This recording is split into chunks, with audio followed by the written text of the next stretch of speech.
Yeah, you guys know I've been doing this for 6 years, 5 years. Not the content excessively. It's been 6 years of personal development, going going on to my seventh year, music, going on to my 6th year, and then content consistently probably a solid 3.5 years. And everything just keeps coming together more and more and more. If anybody tells you change your life in 6 months, flip your life around if you go off the radar for 30 days. Nah, man. But I knew that, and that's what saved me. I knew I had to be realistic. And I also knew it's better to be rich and successful when I'm old, I don't care if I'm 50, than never. Late is better than never. You guys need to know that. I know you might be 16, 18, 22, and you're like, I want it now. That person's famous and he's younger than me and he's rich and he has a Lambo now. And and and I was there. I wanted it immediately. I wanted it yesterday. But I also knew to myself, be realistic. It's better to be rich and successful when you're 30, 40, 50, 60 than never. And I also know that I want to build something of value and something that is a passion of mine. I hate working on stuff that I'm not passionate about. Some people say work on whatever makes you money and then level that up until you have money and then you can do whatever you want. No, I'd rather do the thing that I like doing right off the hop and then go work something easy like a little job, a little side job, do your couple hours standing at a till flipping burgers. Don't waste your brain energy and focus on some hard ass job, even if it pays more. You're wasting your life, your energy, your focus, your stress, your patience on some boss, on some company, on some corporation. And then you come home and now it's your time to work on yourself. And you're tired, you're pissed off at your coworkers, you're exhausted, etc. So go and do an easy job or team up. Team up with your family, team up with your siblings, your friends, and be like, you know what, we're going to work together. I'm going to fund you or you're going to fund me, and I'm going to hustle or you're going to hustle. We're going to prove to ourselves that we can do this together. And then I work and fund the business, and you grind on the business, or vice versa. And then keep proving to yourselves that both are fully dedicated. And that's what my family does. We are putting our best all into one pot. We're not splitting up, we're sticking together. Don't separate because then there's more rent to pay, more bills to cover. Different you don't get the family plan. Three separate insurances. It's just stick together, guys. It's all about family and unity. If you split up, it just one water bill turns to three. One Wi-Fi bill turns to three. Everything just multiplies. Stick together and then say, okay, who's good at what? What are we pursuing? Let's put all our money in the same pot. But that only works if everyone's on the same path, vision. And I've been blessed to have a family like that and a team where I prove myself every day. Look what I'm doing. I'm working, I'm reading, I'm improving, I'm putting out work. I got songs, I got consistency, I got dedication, I got passion, I got hustle, I got focus. And then they're like, you know what? We'll work, we'll pay, we'll fund. And there was times, I had to work at Walmart, I had to work at Supplement King, I had to work at the source, I had to work as a shepherd, I had to put in the hours. And even then I still made time for the business. And now that it's solidifying, the vision becomes more and more clear and the foundation is built. Now we've gotten to the point where it's like we'll go work, we'll fund the business, and then it's like if I win, they win. If they win, I win. That's sort of the philosophy. But good luck finding that or building that. But that is a ticket. That's a ticket to success. A wolf pack, unity. Uh, yeah, don't separate. Don't do it alone. It's tough. But yeah, it's kind of what's been going on. I just pray the Lord He will save me. Not really save me, but just give me the right vision, right? Like I said, I'm just praying, just give me some crumbs. I think He's been giving me crumbs because my views are like moving up little by little, like by like. Um, but I'm still, I'm still craving that viral hit. I'm not gonna lie. I'm craving the viral hit. I'm craving the likes. I'm craving the feedback, which, of course, you don't want to just yell into an empty room for 20 years and you don't get any echo. So he's giving me a little echo here and there, keeping me alive. And I know that one day it's gonna pay off. And I'm 26 now. And I made this plan. I when I started this journey, I said to myself, 5 years. At the end of 2025, December, I will be in America and I will have $1 million in my possession. Right? The mission statement from Think and Grow Rich. And I did that. 5 years, Dustin. And I think I gave myself 5.5 years. I just rounded up a bit to finish the year and then five. And like those 5 years are gone. Gone. When you sit there and you write that, oh, now I would have to write 2030. At the end of 2030, I will be successful. And you sit there and you're like, well, I want to be rich now. I don't want to wait till 2030. But if you just say that and you dedicate yourself to that, and I want this, and in return, I will have short nights, long days, hard dedicated work for whatever you want to do, right? And just keep improving, keep learning, never stop, no matter what happens. No matter if you lose friends, no matter if you get sick, no matter if you move, no matter if your house burns down, no matter what happens, you will read. You will go and try and do your best at the gym. And some months will be down. There was months, 4 or 5 months I didn't go to the gym. Then I go to the gym. Then I didn't have a good diet. Then I had a good diet. Then I read a lot. Then I didn't read a lot. But it's just that consistency of keep going. Keep going. Keep going. Just keep going. And now I could say to myself, okay, if I'm not in America at the end of 2025 with $1 million in my possession, what Think and Grow Rich says, which I totally agree with, is look how far you've come. Even if you make it halfway, or even like, son of a gun, I ran out of storage. Man, now I gotta upload it to CapCut, crop them together, export it, which is gonna take time. And I was thinking earlier, I'm gonna run out of storage. I have way too many videos, they're all 4K, but I didn't delete old videos. So now I did it and now I'm back. Yeah, Think and Grow Rich. If you don't make it to your goal, at least you got to look at the journey where you've come from. And I've come a pretty far, long way. That's that's for sure. And I hope one day I'll be rich. That's all what we think about. We just want money.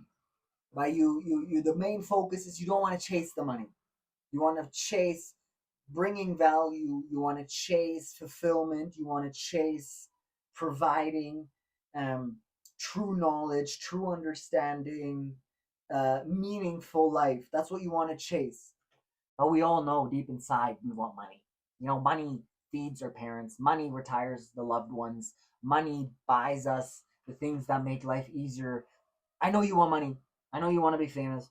I know you want to get respect and admiration and acknowledgement and a trophy, whatever. I know you want it. I want it too. But if you make that the focus, you will end in misery. You will end in misery. You will hate yourself. You will be depressed that you don't have it every single day. So just remove money and fame from your head. Even though you want it, even though that I know you crave it and that's all you think about, just just throw it away. Just throw it away. Don't think about it. Think about how can I provide the best service possible?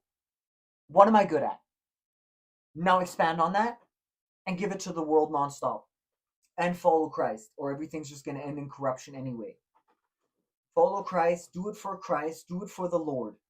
Doesn't matter what you do, paint, dance, plumbing, designer of clothing, magician, do it for Christ. But you can still do the thing you love. Because if you don't do it for Christ, you'll do it for your own ego or some other ideology, and it's just going to get corrupted over time because you're just a dumb human, and humans think their path is true, their way is righteous, but it's not. So, as soon as you figure that out, that your own mind is going to lead you to your own egotistical, satanistic pleasures and desires, and it's just going to lead down to misery, the sooner you figure that out, the better. So, read the Bible, do it for the Lord. He will reward you. It's going to take some time. And then you say to yourself, well, here's another thing. I always thought to myself, why does that kid have it and I don't? He's not as good as me. He's younger than me. Why? He's a druggie. Why does he get it and I'm clean and I'm working so hard and he's only been working for 3 months and he has a viral song? The thing is, first of all, life's unfair, period. Second of all, Satan gives you everything you want and God gives you everything you need. So if you want to do it the righteous, true way, not dirty, clean, proper, legal, then it's going to take more time. And then God will give you what you actually need. And then he'll give it back to you 100-fold. But if you play Satan's game, dirty, cheating, scamming, corrupt, dependent on stimulation, right? The thing about drugs and musicians is it opens another sort of mental portal, right? If you take cocaine, ecstasy, weed to an extent, alcohol, you just open up in an artistic way that your mind, it gets rid of embarrassment, it gets rid of anxiety, and you just flow freely and let that art come out of you, right? But you're dependent on a drug, that's gonna kill you. It's gonna make you slow and weak. Even though in the short term it might open you up artistically and you might have the sickest music, vibe, flow, etc. It's gonna bite you in the ass later, right? DJs, musicians, they start with a couple shots before they go on stage, and then they're alcoholics, and some artists get addicted to cocaine, and then it's just like they're famous and rich, but now they're freaking dead or junkies. They're in rehab every 8 months. Their marriage is a sham. Their kids hate them. Is that what you want? No. So Satan will give you everything you want. God will give you everything you need. God will also give it to you only when he thinks you're ready to have it, which is,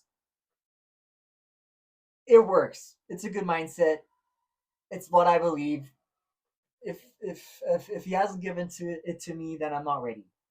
And I believe that because if I would have gotten everything I wanted at 18, whatever I wanted at 18 is definitely not what I wanted now at 26. I have a manifestation journal, so to say, where I write down all my dreams and I update it like every 5, 6, 8 months. And over the years, my dreams have completely changed. My wants have decreased. Um, and my desires and my goals of attainment and also my mindset on life and who I want to be and where I want to go and what women I want, etc. And if I would have gotten that at 18, doomed. 22, doomed. 24, doomed. And every year, right now, I think I'm ready. God only knows if I'm ready. But I thought I was ready when I was 18. I thought I was ready when I was 22. I thought I was ready last year. But looking back, I'm like, dang, I was dumb. I'm an idiot. I would have made so many mistakes. So you not having it can also be a blessing, which sucks to hear. I know you want money. I know you want to drive a Porsche GT3 RS. I know you want to have a big mansion. You want to date that blonde girl on the internet. But maybe God has something bigger and greater and better for you.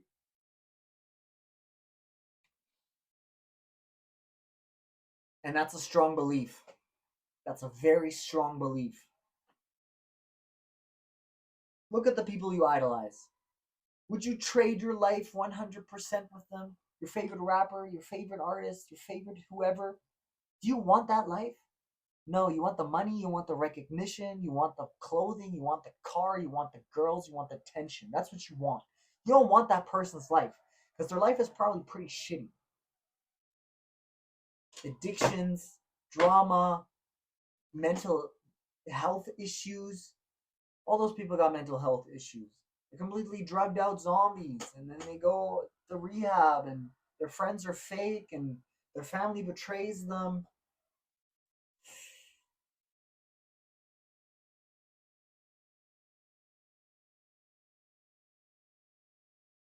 Yeah, that's me.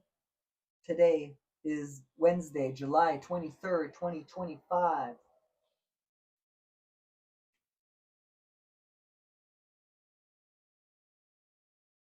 What else can I say? What else can I say?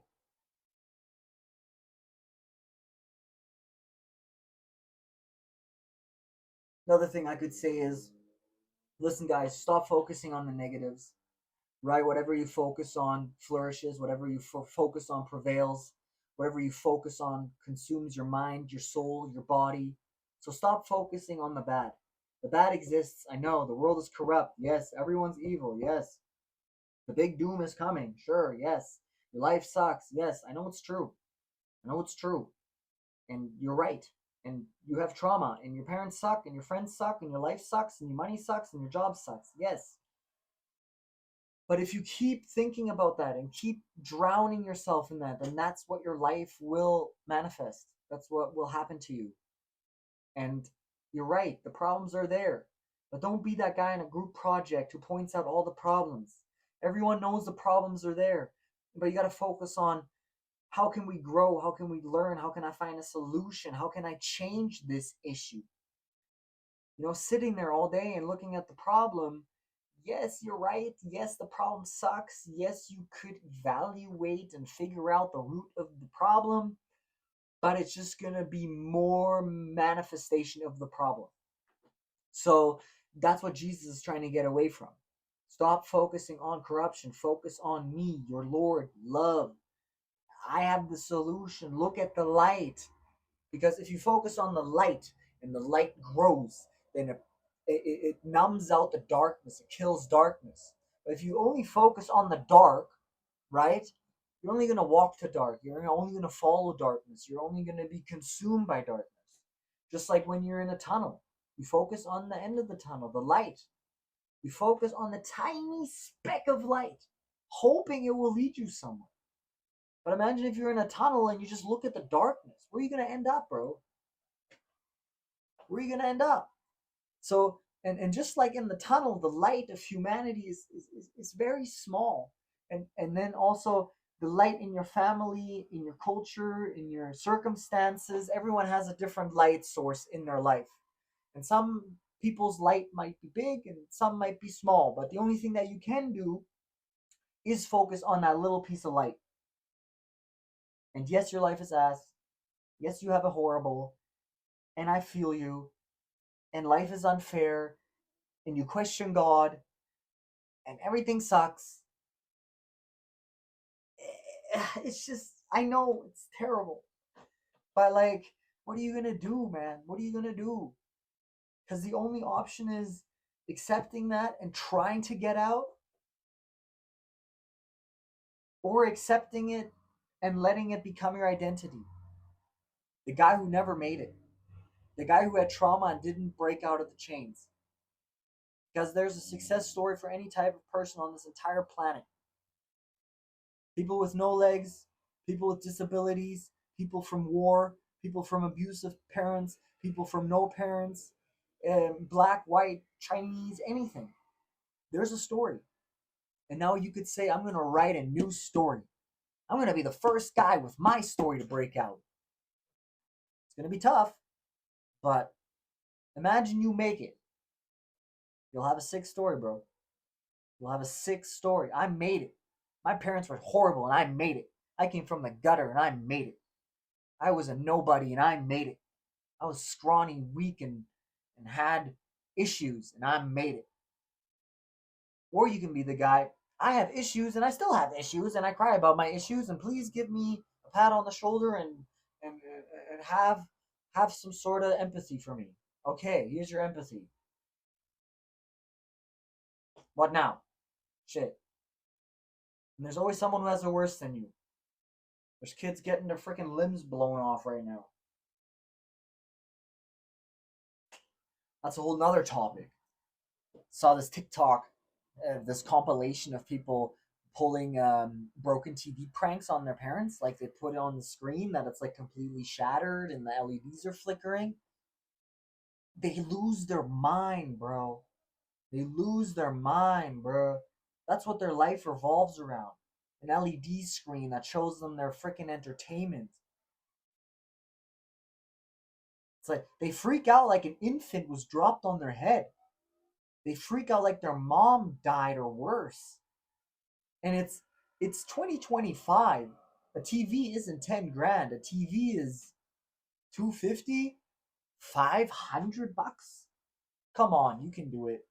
You can do it. You can get another one. Especially when I saw the houses they lived in, they weren't infested with poverty. They were living good. So um, a new TV wasn't gonna make their credit card even more angry than it already is. Just enslaved, bro. Enslaved to the TV. If your work equipment breaks, I could see some sort of angry emotion there if they broke it intentionally. Like, don't play ball in the house, and they played ball in the house, and now they broke your work studio, and now you can't work and make money and provide. There's some sort of anger. But if they broke my television, be like, dang, guys, like, are you guys dumb? You guys that dumb? You guys are gonna pay for that? Fix it. But I don't even have a TV, so get rid of those enslavements anyway. Someone broke my computer where I literally spent all my time on working, researching. I'd be pissed, but I wouldn't have a tantrum attack. These people have a tantrum attack. Like full wrath. You don't want to be that guy. But that's going to be you. Enslaved, broke, dependent on pleasures to keep you sane. That's nasty. Imagine freaking out because a piece of electronic broke and it wasn't even that expensive. If your $100,000 magnetic super laser that can x-ray through the moon broke, I'd see the anger. Or it's like a one of one that Elvis Presley signed to your grandfather and no one else has it and they shattered it after you told them not to play ball in the house. Sure. But a TV? Like, you guys not got any other issues going on? Anyway, I don't even know how I got to this topic. Hope you guys have a good one. Observe, love, create. Observe your life. Observe the world. Love yourself. Love the world. And then you can truly create yourself and create the world. And Jesus. But Jesus is basically that. Jesus was the all observant. He knew everything. Jesus teaches love. Boom. And then Jesus also create. Create like your creator created you.